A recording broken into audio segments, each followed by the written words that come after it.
Hi friends, welcome to mister media. 2005ರಲ್ಲಿ release ಆದ skeleton key ಎಂಬ ಹಾರರ್ ಮೂವಿಯನ್ನು ಈ ದಿನ ಎಕ್ಸ್ಪ್ಲೇನ್ ಮಾಡ್ತಾ ಇದ್ದೀನಿ. ವಿಡಿಯೋ ತುಂಬ ಥ್ರಿಲ್ಲಿಂಗ್ ಆಗಿರುತ್ತೆ, ಸೊ ವಿಡಿಯೋನ ಕೊನೆವರೆಗೂ ನೋಡಿ.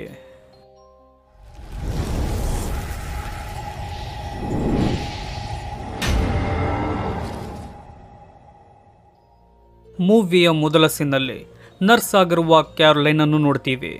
ಈಕೆ ಹಾಸ್ಪಿಟಲ್ನಲ್ಲಿ ಆರೋಗ್ಯ ಸರಿಯಿಲ್ಲದ ವಯಸ್ಸಾದ ವ್ಯಕ್ತಿಗಳನ್ನು ನೋಡಿಕೊಳ್ಳುತ್ತಿರುತ್ತಾಳೆ. ಸ್ನೇಹಿತರೆ, ಯಾವುದೋ ಕಾರಣದಿಂದ ಕ್ಯಾರೋಲೈನ್ನ ತಂದೆ ಸತ್ತು ಹೋಗಿರ್ತಾರೆ. ಈಕೆಗೆ ತಾಯಿ ಕೂಡ ಇರೋದಿಲ್ಲ. ಅದೇ ದುಃಖದಲ್ಲಿರ್ತಾಳೆ. ಆ ದುಃಖವನ್ನು ಹೋಗಿಸಬೇಕೆಂದೇ ಜನರಿಗೆ ಸೇವೆ ಮಾಡೋ ಈ ನರ್ಸ್ ಕೆಲಸಕ್ಕೆ ಈಕೆ ಬಂದಿರೋದು. ಆದರೆ ಆರೋಗ್ಯ ಸರಿಯಿಲ್ಲದ ವಯಸ್ಸಾದ ವ್ಯಕ್ತಿಗಳು ಅವಳ ಕಣ್ಣ ಮುಂದೆಯೇ ಸಾಯುತ್ತಿರುತ್ತಾರೆ.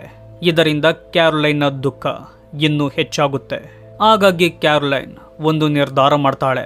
ಅದೇನೆಂದರೆ ಈ ಕೆಲಸವನ್ನ ಬಿಟ್ಟು ಪರ್ಸನಲ್ ಕೇರ್ ಅಸಿಸ್ಟೆಂಟ್ ಆಗಬೇಕು ಎಂಬ ನಿರ್ಧಾರ. ಈ ವಿಷಯವನ್ನ ತನ್ನ ಫ್ರೆಂಡ್ ಆದ ಜಿಲ್ನ ಬಳಿಯೂ ಹೇಳ್ತಾಳೆ. ಹೀಗೆ ಕ್ಯಾರೋಲೈನ್ಗೆ ಒಬ್ಬರನ್ನ ಅವರ ಮನೆಯಲ್ಲೇ ಕೇರ್ ಮಾಡೋ ಕೆಲಸ ಸಿಗುತ್ತೆ. ಅವಳನ್ನ ಈ ಕೆಲಸಕ್ಕೆ ಕೂಗಿರೋದು ಅಲ್ಲಿನ ಎಸ್ಟೇಟ್ ಲಾಯರ್ ಆದ ಲ್ಯೂಕ್ ಮಾರ್ಷಲ್ ಎಂಬ ವ್ಯಕ್ತಿ. ಹಾಗಾಗಿ ಕ್ಯಾರೋಲೈನ್ ತನ್ನ ಕಾರ್ ತೆಗೆದುಕೊಂಡು ಅವನು ಹೇಳಿದ್ದ ಆ ಮ್ಯಾನ್ಷನ್ನ ಬಳಿ ಬರ್ತಾಳೆ. ಆ ಮ್ಯಾನ್ಷನ್ ತುಂಬಾ ಹಳೆಯದಾಗಿದ್ದು ಟೌನ್ನಿಂದ ದೂರವಿರುತ್ತೆ. ಆ ಮ್ಯಾನ್ಷನ್ನ ಸುತ್ತಮುತ್ತ ಯಾವುದೇ ಮನೆ ಇರೋದಿಲ್ಲ. ಹೀಗೆ ಕ್ಯಾರೋಲೈನ್ ಆ ಮ್ಯಾನ್ಷನ್ನ ಒಳಗೋದಾಗ ಇಲ್ಲಿ ಏನೋ ಸರಿಯಿಲ್ಲ ಎಂದು ಅವಳಿಗೆ ಅನ್ನಿಸುತ್ತೆ. ಆದರೆ ಕ್ಯಾರೋಲೈನ್ ಅದರ ಬಗ್ಗೆ ತಲೆ ಕೆಡಿಸಿಕೊಳ್ಳಲ್ಲ. ಆಗ ಅಲ್ಲಿಗೆ ಅವಳನ್ನ ಕರೆಸಿರೋ ಲ್ಯೂಕ್ ಬರ್ತಾನೆ. ಬಂದ ಆತ ಕ್ಯಾರೋಲೈನ್ ಅನ್ನು ಪರಿಚಯ ಮಾಡಿಕೊಂಡು ಆ ಮ್ಯಾನ್ಷನ್ ಅವರ ಬಳಿ ಕರೆದುಕೊಂಡು ಹೋಗ್ತಾನೆ.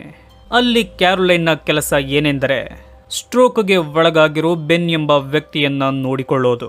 ಹಾಗೆಯೇ ಲ್ಯೂಕ್ ಬೆನ್ನ ಹೆಂಡತಿಯಾದ ವೈಲೆಟ್ ಅನ್ನ ಅವಳಿಗೆ ಪರಿಚಯ ಮಾಡಿಸ್ತಾನೆ. ನಂತರ ಆತ ಅಲ್ಲಿಂದ ಹೊರಡುತ್ತಾನೆ. ನಂತರ ಕ್ಯಾರೋಲೈನ್ ತನ್ನ ಐಟಂಗಳನ್ನೆಲ್ಲ ಮ್ಯಾನ್ಷನ್ಗೆ ತೆಗೆದುಕೊಂಡು ಹೋಗುವಾಗ ಅಲ್ಲಿಯೇ ಇದ್ದ ಪೆಟ್ರೋಲ್ ಬಂಕ್ ಬಳಿ ಕಾರನ್ನ ನಿಲ್ಲಿಸ್ತಾಳೆ. ಹಾಗೆಯೇ ಅಲ್ಲಿಯೇ ಇದ್ದ ಒಂದು ಮನೆಯನ್ನ ಗಮನಿಸ್ತಾಳೆ. ಆ ಮನೆಯ ಬಾಗಿಲ ಬಳಿ ರೆಡ್ ಡಸ್ಟ್ ಅನ್ನ ಲೈನ್ ರೀತಿ ಹಾಕಿದ್ದು ಕೆಲವು ಮೂಳೆಗಳಿಂದ ವಿಚಿತ್ರ ರೀತಿಯ ಸಿಂಬಲ್ಗಳನ್ನು ಮಾಡಿ ನೇತು ಹಾಕಿರ್ತಾರೆ. ಅಲ್ಲಿರೋ ಒಬ್ಬಳು ಮಹಿಳೆ ಕೂಡ ತುಂಬಾ ವಿಚಿತ್ರವಾಗಿರ್ತಾಳೆ. ನಂತರ ಕ್ಯಾರೋಲೈನ್ ಆ ಮ್ಯಾನ್ಷನ್ಗೆ ಹೋಗ್ತಾಳೆ. ಹೀಗೆ ಆ ಮ್ಯಾನ್ಷನ್ ಅಲ್ಲಿ ಸೆಟಲ್ ಆದ ಕ್ಯಾರೋಲೈನ್ ಒಂದು ವಿಷಯವನ್ನ ನೋಟಿಸ್ ಮಾಡ್ತಾಳೆ. ಅದೇನೆಂದರೆ ಅಷ್ಟು ದೊಡ್ಡ ಮ್ಯಾನ್ಷನ್ ಅಲ್ಲಿ ಒಂದೇ ಒಂದು ಕನ್ನಡಿ ಕೂಡ ಇರೋದಿಲ್ಲ. ಏಕೆ ಎಂದು ವೈಲೆಟ್ ಅನ್ನ ಕೇಳಿದಾಗ ಗೊತ್ತಾಗುತ್ತೆ ವೈಲೆಟ್ಗೆ ಕನ್ನಡಿಗಳೆಂದರೆ ಇಷ್ಟ ಇಲ್ಲ ಎಂದು. ಇದನ್ನು ಕೇಳಿದ ಕ್ಯಾರೋಲೈನ್ಗೆ ಸ್ವಲ್ಪ ವಿಚಿತ್ರ ಎನ್ನಿಸುತ್ತೆ. ನಂತರ ವೈಲೆಟ್ ಕ್ಯಾರೋಲೈನ್ಗೆ ಒಂದು ಸ್ಪೆಷಲ್ ಕೀ ಕೊಡ್ತಾಳೆ.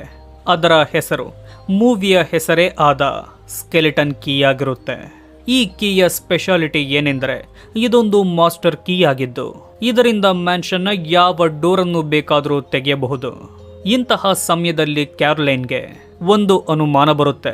ಅದೇನೆಂದರೆ ಬೆನ್ ಸ್ಟ್ರೋಕ್ಗೆ ಒಳಗಾಗಿ ಈ ರೀತಿಯಾಗಿಲ್ಲ, ಇವನಿಗೆ ಬೇರೆ ಏನೋ ಆಗಿದೆ ಎಂಬ ಅನುಮಾನವಿರುತ್ತೆ.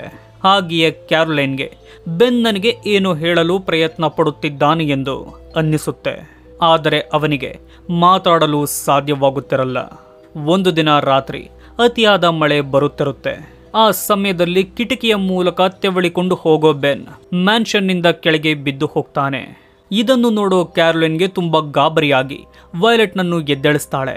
ಅವನ ರೂಮ್ನಲ್ಲಿದ್ದ ವೀಲ್ ಚೇರ್ ಅನ್ನ ತೆಗೆದುಕೊಂಡು ಹೋಗುವಾಗ ಅವನ ಬೆಡ್ಶೀಟ್ ಅನ್ನ ನೋಟಿಸ್ ಮಾಡ್ತಾಳೆ. ಅದರ ಮೇಲೆ ಹೆಲ್ಪ್ ಮೀ ಎಂದು ಬರೆದಿರುತ್ತೆ. ಆಗ ಆ ಬೆಡ್ಶೀಟ್ ಅನ್ನು ಒಂದು ಕಡೆ ಬಚ್ಚಿಡೋ ಕ್ಯಾರೋಲೈನ್ ವೀಲ್ ಚೇರ್ ಅನ್ನ ತೆಗೆದುಕೊಂಡು ಬೆನ್ನ ಬಳಿ ಹೋಗ್ತಾಳೆ. ಕ್ಯಾರೋಲೈನ್ಗೆ ಇಲ್ಲಿ ವಿಚಿತ್ರ ಅನ್ನಿಸೋ ಮತ್ತೊಂದು ವಿಷಯವೇನೆಂದರೆ ಬೆನ್ ಮ್ಯಾನ್ಷನ್ ನಿಂದ ಕೆಳಗೆ ಬಿದ್ದಿದ್ದರು ವೈಲೆಟ್ ಮನೆಗೆ ಡಾಕ್ಟರ್ ಅನ್ನು ಕರೆಸೋದಿಲ್ಲ. ಯಾಕೆ ಎಂದು ಕೇಳಿದಾಗ ಕ್ಯಾರೋಲೈನ್ಗೆ ಸರಿಯಾದ ಉತ್ತರವನ್ನ ವೈಲೆಟ್ ಕೊಡೋದಿಲ್ಲ. ಆಗ ಕ್ಯಾರೋಲೈನ್ಗೆ ಕನ್ಫರ್ಮ್ ಆಗುತ್ತೆ ಇಲ್ಲಿ ಏನೋ ನಡೆಯುತ್ತಿದೆ ಎಂದು. ಹೀಗಿರುವಾಗ ಒಂದು ದಿನ ಕ್ಯಾರೋಲೈನ್ಗೆ ಆಟಿಕ್ನಲ್ಲಿರೋ ಒಂದು ರೂಮ್ ಕಾಣುತ್ತೆ. ಅದೇ ರೂಮ್ನಲ್ಲಿ ಬೆನ್ಗೆ ಸ್ಟ್ರೋಕ್ ಆಗಿದ್ದು ಎಂದು ಗೊತ್ತಾಗಿ ಅದನ್ನು ಆ ಸ್ಕೆಲಿಟನ್ ಕೀಯಿಂದ ಓಪನ್ ಮಾಡ್ತಾಳೆ. ಹೋಗಿ ನೋಡಿದರೆ ಅದರ ಒಳಗೆ ತುಂಬಾ ವಿಚಿತ್ರವಾದ ಹಾಗೂ ಭಯಾನಕವಾದ ವಸ್ತುಗಳು, ಬ್ಲ್ಯಾಕ್ ಮ್ಯಾಜಿಕ್ಗೆ ಯೂಸ್ ಮಾಡೋ ಹಲವಾರು ಕ್ರೀಪಿ ಐಟಮ್ಗಳು ಅವಳಿಗೆ ಕಾಣುತ್ತೆ. ಹಾಗೆಯೇ ಅದೇ ರೂಮ್ನಲ್ಲಿ ಮ್ಯಾನ್ಷನ್ನಲ್ಲಿದ್ದ ಎಲ್ಲ ಮಿರರ್ಗಳು ಕಾಣುತ್ತೆ. ಯಾಕೆ ಇದನ್ನೆಲ್ಲ ಇವರು ಇಲ್ಲಿಟ್ಟಿದ್ದಾರೆ ಎಂದು ಅವಳಿಗೆ ಗೊತ್ತಾಗಲ್ಲ. ಆಗ ಕ್ಯಾರೋಲೈನ್ ಅಲ್ಲಿದ್ದ ಒಂದು ಮಿರರ್ ಅನ್ನು ತೆಗೆದುಕೊಂಡು ಬೆನ್ನ ರೂಮ್ನಲ್ಲಿ ನೇತು ಹಾಕ್ತಾಳೆ. ಇದನ್ನು ನೋಡಿದ ವೈಲೆಟ್ಗೆ ಅತಿಯಾದ ಕೋಪ ಬಂದು ಕ್ಯಾರೋಲೈನ್ನ ಮೇಲೆ ರೇಗಾಡ್ತಾಳೆ. ಹಾಗೆಯೇ ಆ ಮಿರರ್ ಅನ್ನು ತೆಗೆದು ಅದೇ ಆಟಿಕ್ ರೂಮ್ನಲ್ಲಿ ಇಡ್ತಾಳೆ. ನಂತರ ಟೌನ್ಗೆ ಹೋಗೋ ಕ್ಯಾರೋಲೈನ್ ತನ್ನ ಫ್ರೆಂಡ್ ಆದ ಜಿಲ್ನನ್ನು ಮೀಟ್ ಮಾಡಿ ನಡೆಯುತ್ತಿರೋ ವಿಷಯ ಹೇಳ್ತಾಳೆ. ಆಗ ಜಿಲ್ ತನಗೆ ಗೊತ್ತಿದ್ದ ಒಂದು ಬ್ಲ್ಯಾಕ್ ಮ್ಯಾಜಿಕ್ನ ಬಗ್ಗೆ ಹೇಳ್ತಾಳೆ. ಅದರ ಹೆಸರೇ ಹೂಡು ಬ್ಲ್ಯಾಕ್ ಮ್ಯಾಜಿಕ್. ಈ ಬ್ಲ್ಯಾಕ್ ಮ್ಯಾಜಿಕ್ನ ರಿಚುವಲ್ ಇದನ್ನು ಯಾರು ನಂಬುತ್ತಾರೋ ಅವರ ಮೇಲೆಯೇ ಪರಿಣಾಮ ಬೀರೋದು ಎಂದು ಹೇಳ್ತಾಳೆ. ಆಗ ಕ್ಯಾರೋಲೈನ್ ಈ ಹೂಡು ಬ್ಲ್ಯಾಕ್ ಮ್ಯಾಜಿಕ್ಗೆ ಬೆನ್ ಏನಾದರೂ ಬಲಿಪಶು ಆಗಿರಬಹುದಾ ಎಂದು ಅನುಮಾನ ಪಡ್ತಾಳೆ. ಅದಕ್ಕಾಗಿಯೇ ಬೆನ್ ನನ್ನ ಬಳಿ ಹೆಲ್ಪ್ ಕೇಳುತ್ತಿದ್ದಾನೆ ಎಂದುಕೊಂಡು ಪುನಃ ಆ ಆಟಿಕ್ನ ರೂಮ್ಗೆ ಹೋಗ್ತಾಳೆ. ಈ ಬಾರಿ ಕ್ಯಾರೋಲೈನ್ಗೆ ಒಂದು ಎನ್ವಲಪ್ ರೆಕಾರ್ಡ್ ಸಿಗುತ್ತೆ. ಅದರ ಮೇಲೆ ಕಾಂಜೂರ್ ಆಫ್ ಸ್ಯಾಕ್ರಿಫೈಸ್ ಎಂಬ ಹೆಸರಿರುತ್ತೆ. ಸ್ನೇಹಿತರೆ, ಇದು ಹೂಡು ಬ್ಲ್ಯಾಕ್ ಮ್ಯಾಜಿಕ್ ರಿಚುವಲ್ನ ಒಂದು ಹೆಸರಾಗಿರುತ್ತೆ. ಆಗ ಆ ಟೇಪ್ ಅನ್ನ ತೆಗೆದುಕೊಳ್ಳೋ ಕ್ಯಾರೋಲೈನ್ ಮೊದಲು ತಾನಿದ್ದ ಅಪಾರ್ಟ್ಮೆಂಟ್ಗೆ ಹೋಗಿ ಆ ರೆಕಾರ್ಡ್ ಅನ್ನ ಕೇಳ್ತಾಳೆ. ಅದರಲ್ಲಿ ಪಾಪ ಜಸ್ಟಿಫೈ ಎಂಬ ವ್ಯಕ್ತಿಯ ಧ್ವನಿ ಇರುತ್ತೆ. ಆತ ಆ ರಿಚುವಲ್ನ ಕೆಲವು ಸ್ಪೆಲ್ಗಳನ್ನ ಉಚ್ಚಾರಣೆ ಮಾಡುತ್ತಿರುತ್ತಾನೆ. ಆದರೆ ಕ್ಯಾರೋಲೈನ್ಗೆ ಈ ಪಾಪ ಜಸ್ಟಿಫೈ ಯಾರು ಎಂದು ಗೊತ್ತಾಗಲ್ಲ. ಅವನ ಬಗ್ಗೆ ನಮಗೂ ಮುಂದೆ ಗೊತ್ತಾಗುತ್ತೆ. ಹೀಗೆ ಆ ಮ್ಯಾನ್ಷನ್ನಲ್ಲಿ ಅಸಾಧ್ಯ ಘಟನೆಗಳು ನಡೆಯುತ್ತಿರೋದನ್ನ ಕ್ಯಾರೋಲೈನ್ ನೋಟಿಸ್ ಮಾಡ್ತಾಳೆ. ಆಗ ವೈಲೆಟ್ನ ಬಳಿ ಹೋಗೋ ಕ್ಯಾರೋಲೈನ್ ಈ ಮ್ಯಾನ್ಷನ್ನ ಹಿಸ್ಟರಿ ಬಗ್ಗೆ ತಿಳಿದುಕೊಳ್ಳಲು ಪ್ರಯತ್ನ ಪಡ್ತಾಳೆ. ಆದರೆ ಆಕೆ ಅದನ್ನು ಹೇಳೋದಕ್ಕೆ ಒಪ್ಪೋದಿಲ್ಲ. ಆಗ ಕ್ಯಾರೋಲೈನ್ ಹೇಳದಿದ್ದರೆ ನಾನಿಲ್ಲಿಂದ ಹೋಗುತ್ತೀನಿ ಎಂದಾಗ ವೈಲೆಟ್ ಅದನ್ನ ಹೇಳಲು ಒಪ್ಪಿಕೊಳ್ತಾಳೆ. ಸ್ನೇಹಿತರೆ, 90 ವರ್ಷಗಳ ಹಿಂದೆ ಈ ಮ್ಯಾನ್ಷನ್ ಬ್ಯಾಂಕರ್ ಥೋರ್ಪ್ ಎಂಬ ವ್ಯಕ್ತಿಗೆ ಸೇರಿತ್ತು. ಆತ ಅತಿ ಶ್ರೀಮಂತನಾಗಿದ್ದ ನೀಚ ವ್ಯಕ್ತಿಯಾಗಿರ್ತಾನೆ. ಬಡವರ ದುಡ್ಡನ್ನು ಹೊಡೆದು ಶ್ರೀಮಂತನಾಗಿರ್ತಾನೆ. ಅದೇ ಮ್ಯಾನ್ಷನ್ನಲ್ಲಿ ಪಾಪ ಜಸ್ಟಿಫೈ ಹಾಗೂ ಮಮ್ಮ ಸಿಸೆಲ್ ಎಂಬ ಇಬ್ಬರು ಸರ್ವೆಂಟ್ಗಳಿರ್ತಾರೆ. ಒಂದು ದಿನ ಆ ಮ್ಯಾನ್ಷನ್ನಲ್ಲಿ ದೊಡ್ಡ ಪಾರ್ಟಿ ನಡೆಯುತ್ತೆ. ಆ ಪಾರ್ಟಿಗೆ ತುಂಬಾ ಪವರ್ಫುಲ್ ಆದ ಶ್ರೀಮಂತ ವ್ಯಕ್ತಿಗಳೇ ಬಂದಿರ್ತಾರೆ. ಹೀಗಿರುವಾಗ ಆ ಶ್ರೀಮಂತ ವ್ಯಕ್ತಿಗಳೆಲ್ಲ ಸೇರಿ ಪಾಪ ಜಸ್ಟಿಫೈ ಹಾಗೂ ಮಮ್ಮ ಸಿಸೆಲ್ ಅನ್ನು ನೇಣು ಹಾಕಿ ಹಾಗೆ ಬೆಂಕಿಯಿಂದ ಸುಟ್ಟು ಕೊಂದು ಹಾಕ್ತಾರೆ. ಅದಕ್ಕೂ ಒಂದು ಕಾರಣ ಇದೆ. ಆ ಕಾರಣ ಇದಾಗಿದೆ. ಹೀಗೆ ಆ ಪಾರ್ಟಿ ನಡೆಯುವಾಗ ಬ್ಯಾಂಕರ್ನ ಇಬ್ಬರು ಮಕ್ಕಳು ಎಲ್ಲಿಯೂ ಕಾಣೋದಿಲ್ಲ. ಹಾಗೆಯೇ ಅವರಿಗೆ ಆ ಇಬ್ಬರು ಸರ್ವೆಂಟ್ಗಳು ಕೂಡ ಕಾಣುತ್ತಿರಲ್ಲ. ನಂತರ ಅವರನ್ನ ಮ್ಯಾನ್ಷನ್ನಲ್ಲೆಲ್ಲ ಹುಡುಕಾಡ್ತಾರೆ. ಎಷ್ಟೇ ಹುಡುಕಿದರೂ ಅವರು ಎಲ್ಲಿಯೂ ಅವರಿಗೆ ಕಾಣೋದಿಲ್ಲ. ಆಗ ಅವರಲ್ಲಿದ್ದ ಒಬ್ಬನಿಗೆ ಆಟಿಕ್ನಲ್ಲಿ ಯಾರು ಇರೋದು ಗೊತ್ತಾಗುತ್ತೆ. ಅಲ್ಲಿಗೋದಾಗ ತಿಳಿಯುತ್ತೆ ಆ ಸರ್ವೆಂಟ್ಗಳು ಆ ಇಬ್ಬರು ಮಕ್ಕಳ ಮೇಲೆ ಹೂಡು ಬ್ಲ್ಯಾಕ್ ಮ್ಯಾಜಿಕ್ನ ರಿಚುವಲ್ ಮಾಡುತ್ತಿದ್ದಾರೆ ಎಂದು. ಆ ರಿಚುವಲ್ಲೇ ಕಾಂಜೂರ್ ಆಫ್ ಸ್ಯಾಕ್ರಿಫೈಸ್ ಆಗಿರುತ್ತೆ. ಆ ರಿಚುವಲ್ ಅನ್ನ ಪಾಪ ಜಸ್ಟಿಫೈವೇ ಇನ್ವೆಂಟ್ ಮಾಡಿರ್ತಾನೆ. ಇದನ್ನು ನೋಡಿದ ಆ ಶ್ರೀಮಂತ ವ್ಯಕ್ತಿಗಳಿಗೆ ಅತಿಯಾದ ಕೋಪ ಬರುತ್ತೆ. ನಂತರ ಆ ಇಬ್ಬರನ್ನು ಹೊರಗೆ ಎಳೆದುಕೊಂಡು ಹೋಗಿ ನೇಣು ಹಾಕಿ ಹಾಗೆ ಬೆಂಕಿ ಹಚ್ಚಿ ತುಂಬಾ ಭೀಕರವಾಗಿ ಕೊಂದು ಹಾಕ್ತಾರೆ. ಆಗಿನಿಂದ ಆ ಮ್ಯಾನ್ಷನ್ನಲ್ಲಿ ಅಸಾಧ್ಯ ಘಟನೆಗಳು ನಡೆಯಲು ಶುರುವಾಗುತ್ತೆ. ಜನರ ನಂಬಿಕೆ ಏನೆಂದರೆ ಆ ಸತ್ತ ಇಬ್ಬರು ಸರ್ವೆಂಟ್ಗಳು ಮ್ಯಾನ್ಷನ್ನ ಮಿರರ್ಗಳಲ್ಲಿ ವಾಸ ಮಾಡುತ್ತಿದ್ದಾರೆ ಎಂದು. ಆದರೆ ಕ್ಯಾರೋಲೈನ್ ಇದನ್ನ ನಂಬೋದಿಲ್ಲ. ಇದನ್ನ ಕನ್ಫರ್ಮ್ ಮಾಡಿಕೊಳ್ಳೋದಕ್ಕೇನೆ ಬೆನ್ನ ಬಳಿ ಹೋಗ್ತಾಳೆ. ಅವನಿಗೆ ತನ್ನ ಮೇಕಪ್ ಮಿರರ್ ಅನ್ನ ತೋರಿಸಿದಾಗ ಬೆನ್ ಭಯದಿಂದ ಹುಚ್ಚನಂತೆ ಕಿರುಚಾಡ್ತಾನೆ. ಆಗ ಅವನ ಬಳಿ ಸಾರಿ ಕೇಳೋ ಕ್ಯಾರೋಲೈನ್ ಅವನಿಗೆ ಸಮಾಧಾನ ಮಾಡ್ತಾಳೆ. ಆಗ ಕ್ಯಾರೋಲೈನ್ಗೆ ಅನ್ನಿಸುತ್ತೆ ಬೆನ್ ಮೇಲೆ ಬ್ಲ್ಯಾಕ್ ಮ್ಯಾಜಿಕ್ ಆಗಿರಬಹುದು ಎಂದು. ನಂತರ ಕ್ಯಾರೋಲೈನ್ ಹೂಡು ಬ್ಲ್ಯಾಕ್ ಮ್ಯಾಜಿಕ್ ಅನ್ನು ಪ್ರಾಕ್ಟೀಸ್ ಮಾಡು ಜಿಲ್ನ ಆಂಟಿಯನ್ನ ಮೀಟ್ ಮಾಡ್ತಾಳೆ. ಅವಳಿಗೆ ನಡೆದ ವಿಷಯ ಹೇಳಿ ಇದಕ್ಕೆ ಪರಿಹಾರ ಬೇಕು ಎಂದು ಕೇಳಿಕೊಳ್ತಾಳೆ. ಆಗ ಆಕೆ ಕೆಲವು ವಿಧಾನಗಳನ್ನ ಹೇಳಿ ಕೆಲವು ಸ್ಪೆಲ್ಗಳನ್ನ ಹೇಳಿಕೊಡ್ತಾಳೆ. ಆಗ ಮನೆಗೆ ಬರೋ ಕ್ಯಾರೋಲೈನ್ ಆಕೆ ಹೇಳಿದಂತೆಯೇ ಮಾಡ್ತಾಳೆ. ಆಗ ಮಾತೆ ಆಡದ ಬೆನ್ ಮಾತಾಡಲು ಶುರು ಮಾಡ್ತಾನೆ.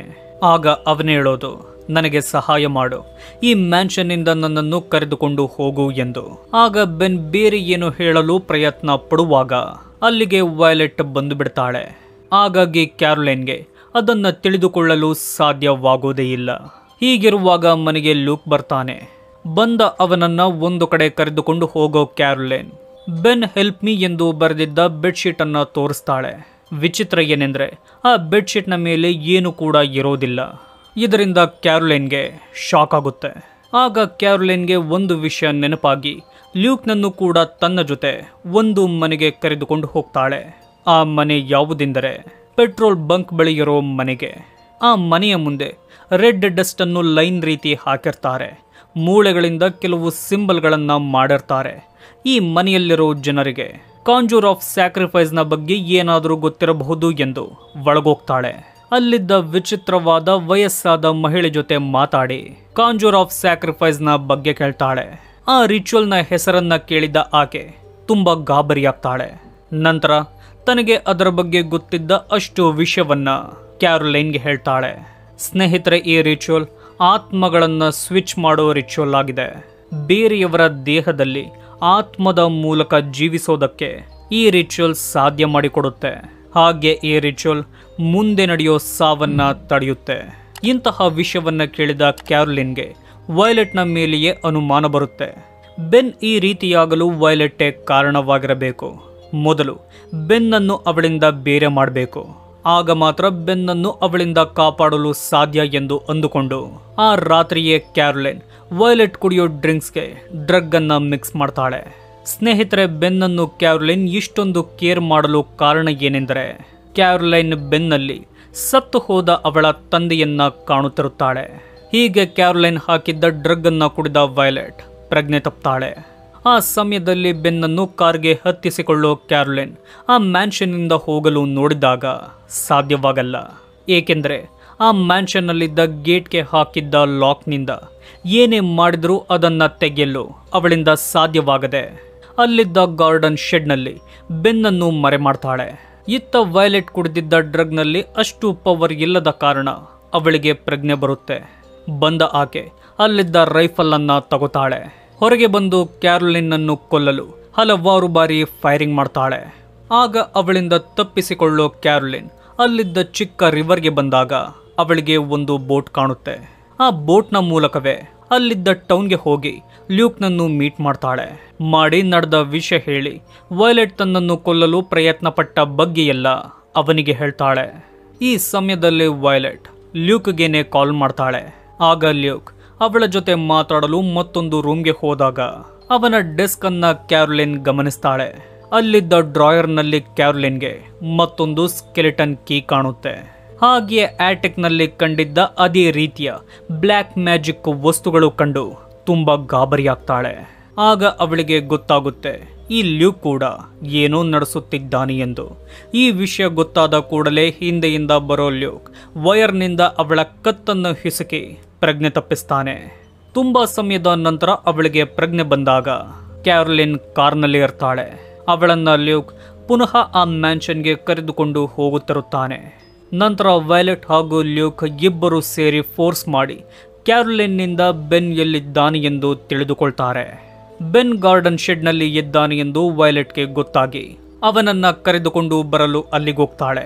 ಹೋಗುವಾಗ ವೈಲೆಟ್ ಲ್ಯೂಕ್ಗೆ ಒಂದು ಮಾತು ಹೇಳ್ತಾಳೆ. ಅದೇನೆಂದರೆ ಈ ಕ್ಯಾರೋಲಿನ್ಗೆ ಏನು ಆಗದಂತೆ ಸರಿಯಾಗಿ ನೋಡಿಕೋ ಎಂದು.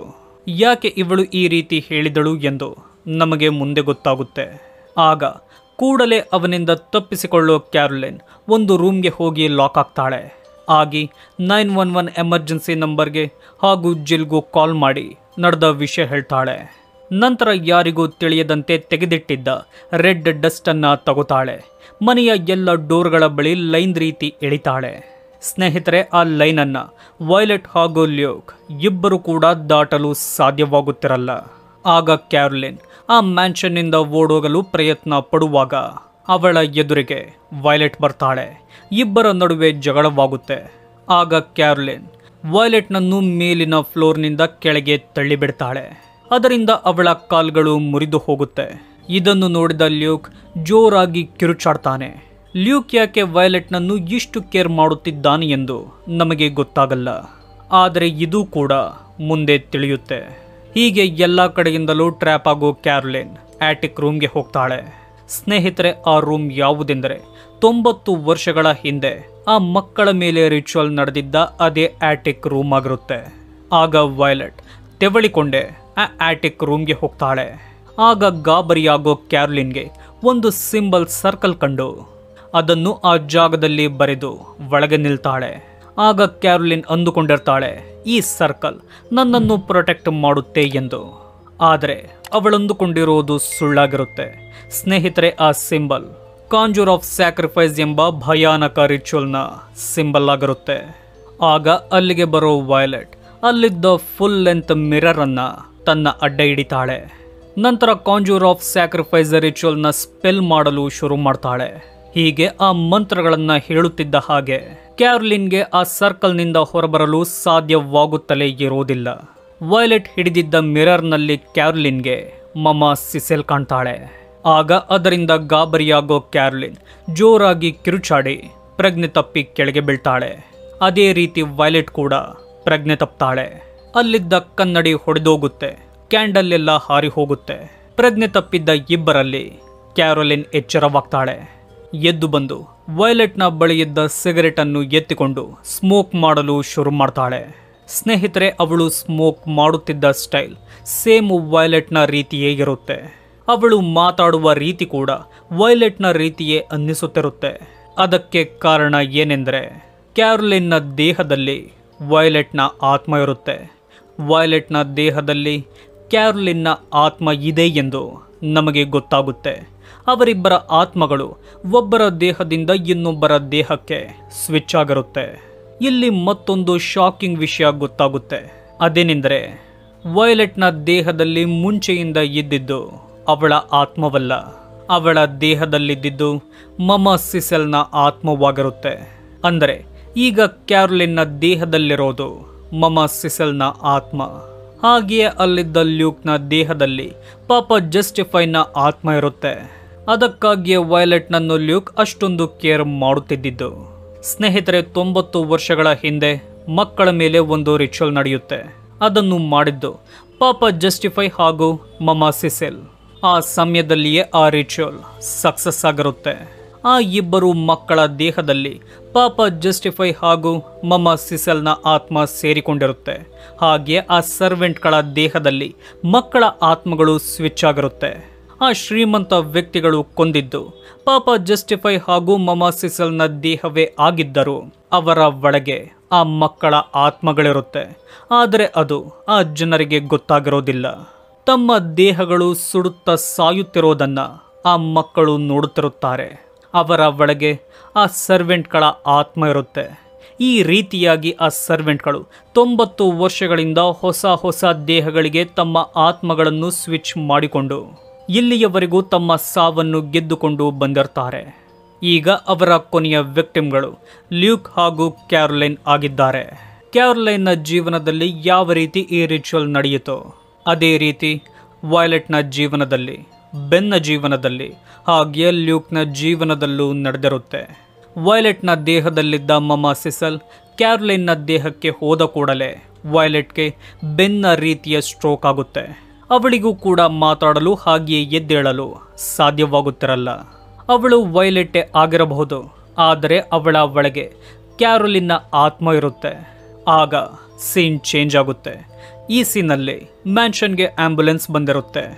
ಬಂದ ಅವರು ಬೆನ್ ಹಾಗೂ ವೈಲೆಟ್ನನ್ನು ಕರೆದುಕೊಂಡು ಹೋಗಲು ಮುಂದಾಗ್ತಾರೆ. ಆಗ ಅಲ್ಲಿಗೆ ಕ್ಯಾರೋಲಿನ್ನ ಫ್ರೆಂಡ್ ಆಗಿದ್ದ ಜಿಲ್ ಬರ್ತಾಳೆ. ಅವಳನ್ನ ನೋಡಿದ ವೈಲೆಟ್ನ ಒಳಗಿದ್ದ ಕ್ಯಾರೋಲಿನ್ನ ಆತ್ಮ ಅವಳ ಜೊತೆ ಮಾತಾಡಲು ಪ್ರಯತ್ನ ಪಟ್ಟರು. ಅದು ಸಾಧ್ಯವಾಗಲ್ಲ. ಆಗ ಲ್ಯೂಕ್ ಜಿಲ್ ಜೊತೆ ಮಾತಾಡ್ತಾನೆ. ಅವನೇ ಹೇಳೋದು, ಕ್ಯಾರೋಲಿನ್ಗೆ ವೈಲೆಟ್ ತನ್ನ ಇಡೀ ಆಸ್ತಿಯನ್ನ ಅವಳ ಹೆಸರಿಗೆ ಬರೆದಿದ್ದಾಳೆ ಎಂದು. ಏಕೆಂದರೆ ಕ್ಯಾರೋಲಿನ್ ಎಲ್ಲರನ್ನೂ ತುಂಬಾ ಚೆನ್ನಾಗಿ ಕೇರ್ ಮಾಡಿದ್ದ ಕಾರಣಕ್ಕೆ. ಈ ಮಾತನ್ನ ಕೇಳಿದ ಜಿಲ್ಗೆ ಸ್ವಲ್ಪ ಶಾಕ್ ಆಗುತ್ತೆ. ಆದರೂ ಲ್ಯೂಕ್ ಹೇಳಿದ ಮಾತನ್ನು ಆಕೆ ನಂಬ್ತಾಳೆ. ನಂತರ ಸ್ಟ್ರೋಕ್ಗೆ ಒಳಗಾಗಿದ್ದ ಆ ಇಬ್ಬರ ಜೊತೆ ಜಿಲ್ ಕೂಡ ಹಾಸ್ಪಿಟಲ್ಗೆ ಹೋಗ್ತಾಳೆ. ತನ್ನ ಹೊಸ ದೇಹದಿಂದ ಮಮಾ ಸಿಸೆಲ್ ತುಂಬಾ ಖುಷಿಯಿಂದ ಇರ್ತಾಳೆ. ಅಲ್ಲಿಗೆ ಸ್ಕೆಲಿಟನ್ ಕೀ ಮೂವಿಯನ್ನ ಎಂಡ್ ಮಾಡಲಾಗಿದೆ. ಸ್ನೇಹಿತರೆ, ಈ ವಿಡಿಯೋ ನಿಮಗೆ ಇಷ್ಟವಾಗಿದೆ ಎಂದುಕೊಳ್ತೀನಿ. ಇಷ್ಟವಾಗಿದ್ದಲ್ಲಿ ಈ ವಿಡಿಯೋಗೆ ಲೈಕ್, ಶೇರ್, ಕಮೆಂಟ್ ಮಾಡಿ. ಇದೇ ರೀತಿಯ ವಿಡಿಯೋಗಳಿಗಾಗಿ ನಮ್ಮ ಚಾನಲನ್ನು ಸಬ್ಸ್ಕ್ರೈಬ್ ಮಾಡಿಕೊಳ್ಳಿ. ವಿಡಿಯೋ ನೋಡಿದ್ದಕ್ಕೆ ಧನ್ಯವಾದಗಳು.